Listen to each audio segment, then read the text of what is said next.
Page, Israel Gutierrez, Kevin Blackistone, Frank Isola. Today, the devastation losing Aaron Rodgers. The possibility of Tony Romo.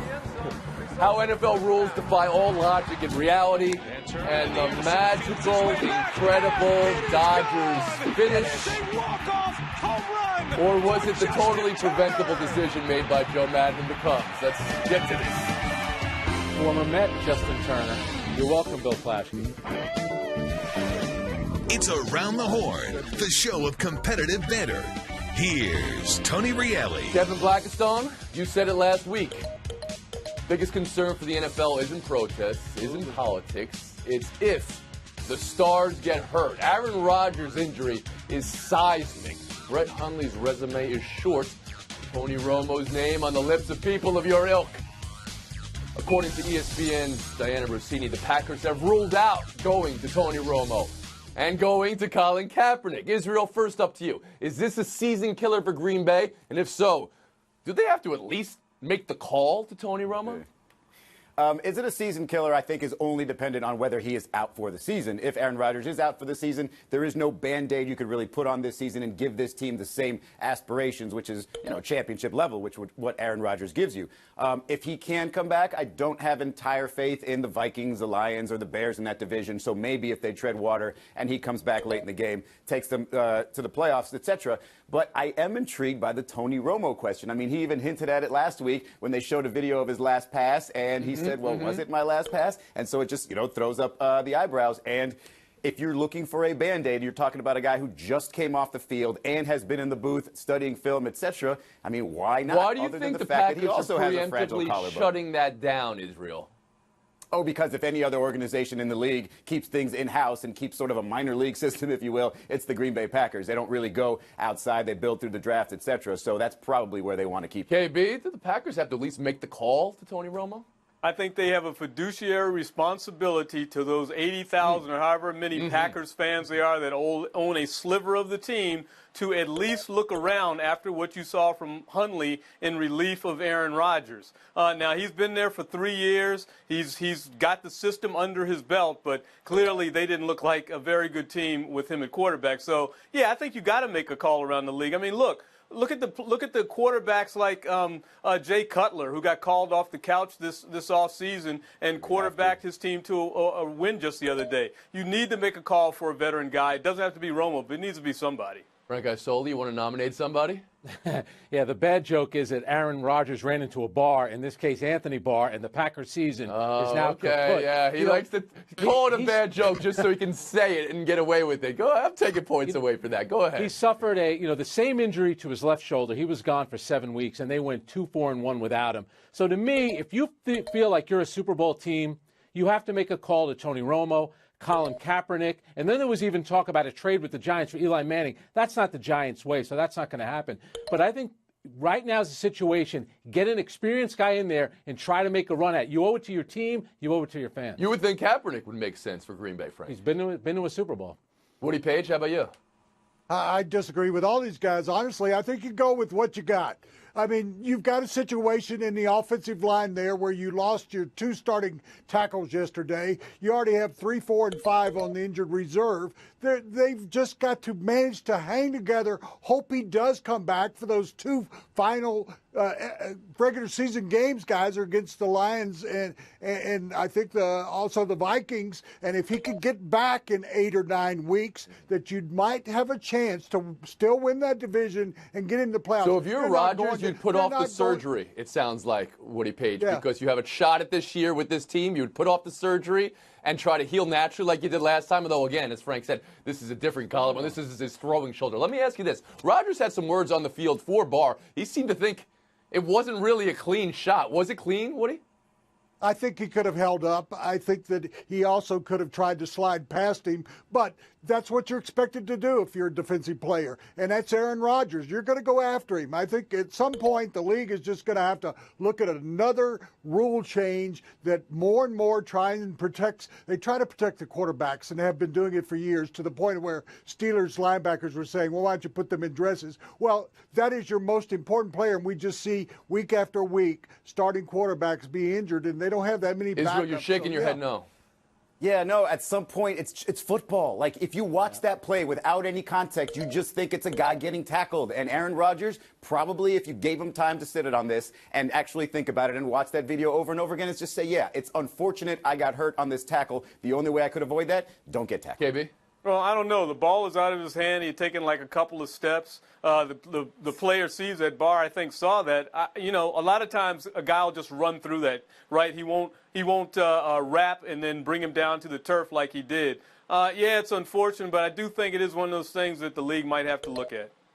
Frank Isola, you brought up Colin Kaepernick before. Can we go a little bit deeper here? Because he's not getting a call from the Packers, at least that's what the report is, and he's filing the collusion claim.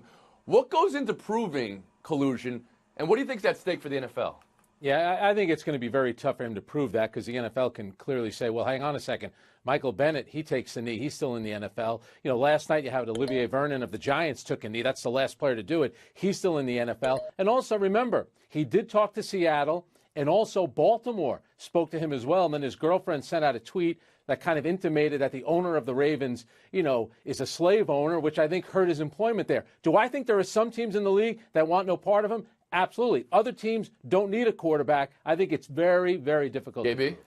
Yeah, I'd agree with that. I think it's really, really tough. And part of that is on Kaepernick's strategy that he adopted by opting out of the contract that he had with San Francisco. I know that the rumor was out there that he was going to be cut, but you know what? You have to force their hand. You were in the league. You had a contract. Had he had the evidence before him to say that they let me go despite the fact that I had 16 touchdowns to just 2 interceptions with this dog meat of a team I had to play with, then I think he might have a really good case. But, we saw this with Craig Hodges in the NBA years ago after he delivered a list of grievances from Black America to the first President Bush, and shortly thereafter, or that championship season for the Bulls was his last in the NBA. Gutierrez. Yeah, it's going to be very difficult, obviously, but you have to know because you have to have proof. You have to have a paper trail, not just theories and hypotheticals. But you have to think that Colin Kaepernick knew that, and you have to know that this is the NFL who has slipped up they've slipped up in so many other areas. And if there is some sort of evidence that 2 or 3 owners colluded in keeping him out of the league, would anybody be surprised? Woody Page, you want to answer that question? Well, there have been some owners, one in a couple of different locales who've said we really don't want him on our team. But is that enough to prove collusion? I don't think so, because Seattle did bring him in for a workout. And as Frank pointed out, Baltimore talked to him and then backed off because of what his girlfriend probably wrote. I think it's going to be very difficult, particularly when you have that team of lawyers. We've seen what the NFL has been able to accomplish in Tom Brady ultimately and what's going on in the Ezekiel Elliott situation. I think you're going up against billions of dollars worth of corporate lawyers who are going to be able to show that there wasn't collusion. But we don't know what kind of court he'll go into, what sort of appeal system that will be heard. And you know what judges do in this country. They can make their own personal decisions. We'll move on. Baseball now. On the list of greatest home runs in Dodgers history, Kirk Gibson, 29 years to the day, by the way. And now Justin Turner, that's by the fan. This was magical and classic, and also something Joe Maddon's getting blamed for. Something we've seen from managers before. Not pitching your closer, in this case Wade Davis, because it's not a save situation. Instead going with a non-reliever, in this case John Lackey. Maddon said they lost not because of the pitching, but because they scored 1 run. Woody, is Maddon right, or did he blow it? As much credit as we've given him over the years, and I think he is the best manager in baseball, I say it ain't so, Joe. You were not right last night. You made 2 major mistakes there by not putting in Davis in the 9th inning, and secondly, not going to left-handed pitch hitters in that situation when you had an opportunity to win it there. So I think he messed up on both issues as far as I'm concerned. Lackey is not a relief pitcher, and I don't like this trend of putting it. I trace it to Bumgarner, that suddenly because you can put in a starting pitcher 3 or 4 times in a series. I don't think that's right. You go with the guys that have gotten you there all year long, your best relief pitchers, and he had 2 in the bullpen that could go 1 or 2 innings, but you got to get Davis in while you still have an opportunity to win the game. Israel Gutierrez? I mean, sometimes you go in with these decisions predetermined and you say, hey, Wade Davis got overworked on Thursday. I'm going to give him the night off. It's going to be or I'm only going to use him in a closing situation, period. And sometimes you're stubborn with that. Okay, and sometimes it works out. However, John Lackey had given up 8 first-inning home runs this year. That doesn't really lend itself to being a good spot reliever right there when you think about him coming in cold. So I do think it was a questionable decision. But in the overall, it's not like it's the end of the series. It's 2-0. They're going back to Chicago. Give him a second. Blackstone?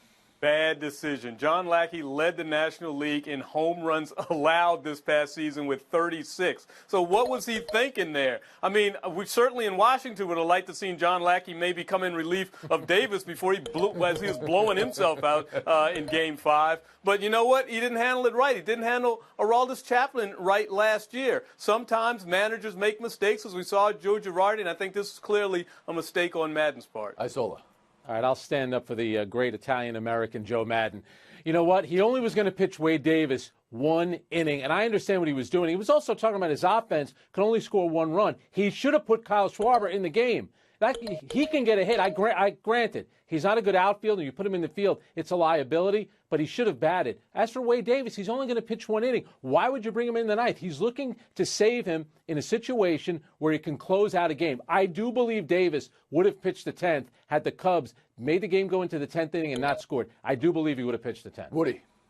Well, it's like coaches keeping the timeouts in their pocket. I mean, they're sitting there today, Frank. I agree with you, Woody. Does he have a chance to close out a game? No, not at all. I just think he made a mistake overthinking it. I mean, he went through all the explanation. Why don't you just make a heart decision right there and put him in the game? He's your best relief pitcher. Do we think this is something that could linger? I mean, the margin in the first 2 games of 2-0 Dodgers have been kind of razor thin. I mean, we had the play at the plate in Game 1, and we had this play in Game 2. Go ahead, Frank Isola, you can answer that. You know what? There's a certain quality about this Cubs team. I have faith in their lineup. I don't have a lot of faith in that Dodger lineup. It looks Blackstone? except for Turner. I've seen the Cubs come back. Okay. Israel Gutierrez? Thank you, Kevin, for your troubles. Israel? I like them something coming that might back and linger? making it a series, yes. All right. We're going to take a break right here. Fire Tell us next. If we haven't seen Kevin since after a weekend where nearly half the top 10 went down to unranked teams, Clemson, Washington State, Auburn. Whose loss hurts most? And what do you know about college, Israel? Well, it feels like the Clemson loss hurts the most, but when you're Auburn and you're up 20-0 and you dress your mascot up as the Trojan from Troy because they lost to Troy and then give up the lead, that's taking an L right there. Yeah, but guess what, Izzy? It's still a team in the SEC. Here's Clemson going up to Syracuse, and Ernie Davis and Jim Brown are not playing for Syracuse anymore. On a Friday night in the Carrier Dome, I'm sorry. That's the worst part about that loss, Fred. You're right. That it came on a Friday night. That's a point over there. But dressing up your mascot like the Troy mascot because they lost to Troy, and then losing is a 2-point answer from Israel. We'll move on. Astros, Yankees, Game 3 in a couple hours. The difference of this series has been inches. Inches by whichever Yankee bat is Verlander. The inches at the wall in the Correa home run, but not the Frazier double. And the 5'6" inches of Altuve, who's putting together one of the greatest postseasons ever. Let me ask you, Frank, since you're in New York, what would it take for the Yankees to have some of the inches go their way, or is Houston just better? Well, it would be nice if maybe Judge and Gary Sanchez could walk into the batter's box and not be behind 0-2 in the count. But I think with Dallas Keuchel, Verlander, I get it, they're not going to pitch now for a while. They're just better, Houston. And now the whole nation is seeing how great of a player Jose Altuve is. Understand the Yankees are 3-0 at home in the postseason. They've won. CC Sabathia starts, but man, you just look at the Astros and Altuve 600, hitting 600. You've got Aaron Judge 2 for 27 since the opening game in the wild card. It just feels like the Astros are going to run away with it. So Repeat what I say. The inches they need are everywhere. He followed me. Gutierrez, FaceTime. Now, I know earlier in the show I was talking about quarterbacks just having, playing football and not worrying about getting hurt and everything else and just toughen up. But the NFL does have a little bit of a problem right now. When you've got Aaron Rodgers out, you've got Marcus Mariota out, you've got Derek Carr out, you've got Ryan Tannehill out, you've got all these quarterbacks missing, and these are the quarterbacks not only that we want to see, but kind of make the game interesting in a year or a time where we're talking about 3-yard dump-off passes and, a cloud of dust. It's very, very frustrating for the NFL right now to have this situation, but I'm still going to stick with my other argument. they need to toughen up. Stop getting hurt, dang it. Stop getting hurt. It's the only way you can figure it out. It's the only We're solution. overruling here. You can't allow this. I think that was a man standing on a fence in FaceTime. I'm mute there. But he's in Miami. He gets to cheer for Jay Cutler and all that emotion. Fist pump. That fist pump from Cutler. The 19 Chiefs 13. What it took for the NFL's last unbeaten to go down?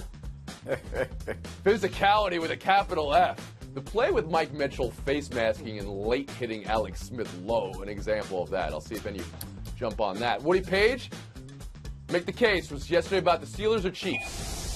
Well, the Chiefs got lucky because both the Broncos and the Raiders also lost at home, so they didn't lose any ground. This is about the Steelers. Bell, Book, and Brown and Candle. I mean, Roethlisberger lit it up. He lit the candle yesterday, and you had both Brown and Bell go for over 150 yards. That didn't happen in a long time in this league. I think the Steelers are resurrected, really. Israel Gutierrez?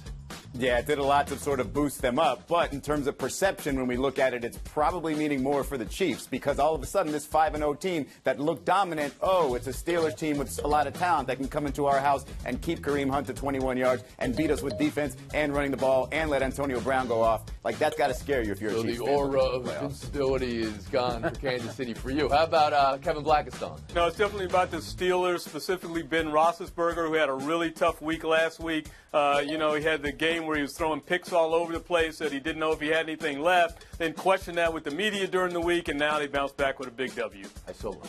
Be very careful writing off two teams, New England and Pittsburgh, because they're going to prove you wrong. But to me, I'm watching that game, and it felt like the middle of January, a playoff game. Kansas City has the high seed, and they lose at home.